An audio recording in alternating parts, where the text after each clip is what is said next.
aluno, tudo bem? Seja bem-vindo à nossa primeira aula. Eu sou o professor Pedro Cláudio da Silva e para falar sobre crises econômicas, destacamos o trabalho de Thalita de Carvalho, publicado no site Politize. Crise econômica, recessão, depressão, desemprego, PIB. Você com certeza já teve dúvidas sobre esses conceitos tão comuns quando se fala em economia, não é mesmo? Mas afinal, o que é uma crise na economia? Por que de tempos em tempos ouvimos falar sobre isso? Antes de mais nada, precisamos explicar que a economia é cíclica, apesar de apresentar períodos de certa estabilidade. Isso significa que em alguns momentos há crescimento e em outros há queda da atividade econômica, o que é um padrão normal do sistema capitalista. Ou seja, de tempos em tempos passaremos por crises, isso é inevitável.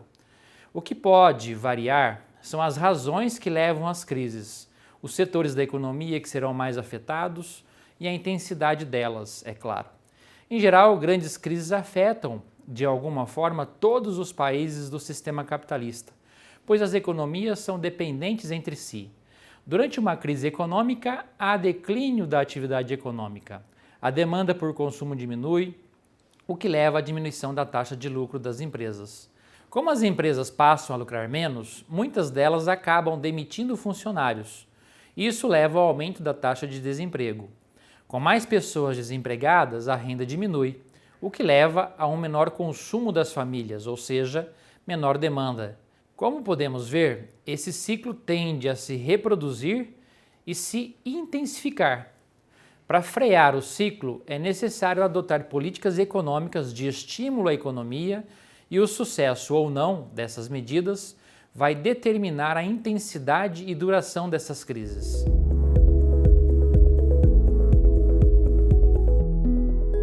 A intensidade de uma crise econômica para outra varia. Você provavelmente já ouviu falar sobre a crise de 1929, não é mesmo? Essa é a crise mais famosa do sistema capitalista. Ela foi tão grave que é considerada uma depressão. Há duas classificações de crise conforme sua força e duração: recessão e depressão. As recessões são crises relativamente curtas. São fases nas quais há retração da atividade econômica, aumento do desemprego, diminuição da produção, nas taxas de lucro e nos investimentos.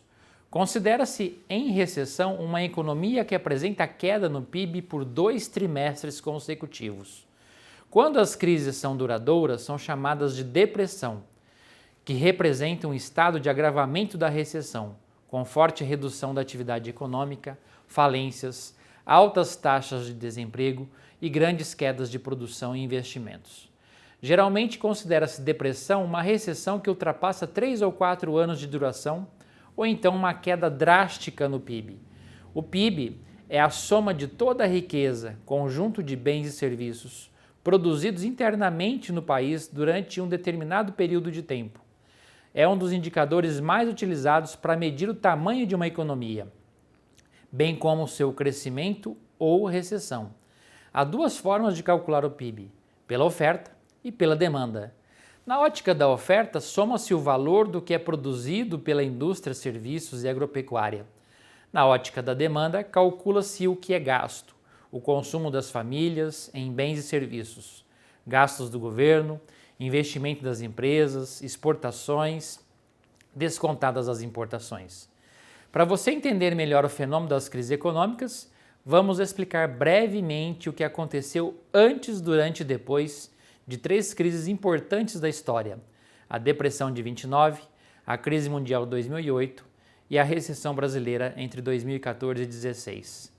Para entender a crise econômica de 29, vamos relembrar o que estava acontecendo antes desse período. Com o final da Primeira Guerra Mundial, os Estados Unidos tinham a Europa como um grande consumidor dos seus produtos. Afinal, a indústria europeia tinha sido afetada pela guerra e boa parte dos produtos tinham que vir de fora. Mas, aos poucos, a indústria dos países europeus foi se recuperando, a necessidade de importar produtos diminuiu e esses países passaram a comprar menos dos Estados Unidos. Os Estados Unidos, devido a essa demanda externa, estavam produzindo muito, mas com a redução das exportações para a Europa, sofreram uma crise de superprodução. Isso significa que havia muito produto, mas não havia comprador.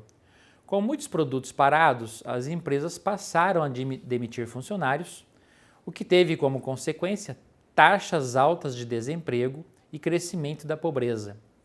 Como as empresas estavam ameaçadas, a compra de suas ações reduziu drasticamente, o que levou à famosa quebra da Bolsa de Valores. A crise global de 2008 também foi iniciada nos Estados Unidos, mas diferente do que aconteceu em 29, essa foi uma crise financeira.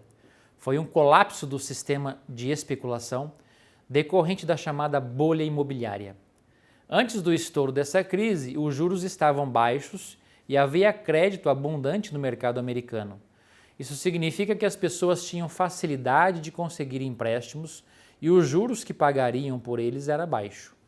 A forma desse empréstimo era a hipoteca, ou seja, ao pegar o empréstimo, as pessoas davam seus imóveis como garantia e geralmente usavam o crédito para investir em outros imóveis. Esses empréstimos eram considerados de alto risco, pois muitas dessas pessoas não tinham condições de pagar suas dívidas. Desconsiderando esse risco, os bancos de investimento vendiam essas dívidas e as classificavam como seguras, ou seja, de baixo risco de calote. Como a inflação no país estava aumentando, o governo precisou aumentar a taxa de juros. Isso levou ao esfriamento da economia e à desvalorização dos imóveis. Assim, grande parte das pessoas que havia realizado empréstimos não conseguiu mais pagar suas dívidas. Como essas dívidas estavam sendo negociadas pelos bancos de investimento no mundo todo, essa crise econômica gerou um efeito dominó, o que levou ao colapso de diversos bancos.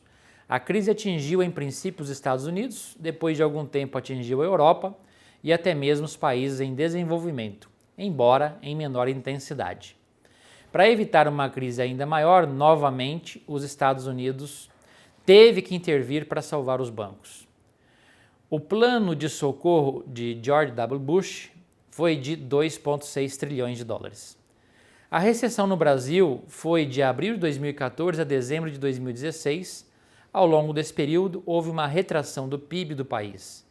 Dentre as causas dessa crise, podemos destacar a crise global de 2008, que afetou o mercado internacional como um todo e as políticas adotadas pela equipe econômica do governo em resposta à crise internacional. O Brasil é um grande exportador de commodities, produtos cujos preços são determinados no mercado internacional. Como o mundo estava em crise, o valor desses produtos caiu. Essa queda de preços afetou as exportações brasileiras e, apesar da adoção de políticas econômicas por parte do governo, não foi possível evitar a recessão econômica. Bons estudos e até o nosso próximo encontro.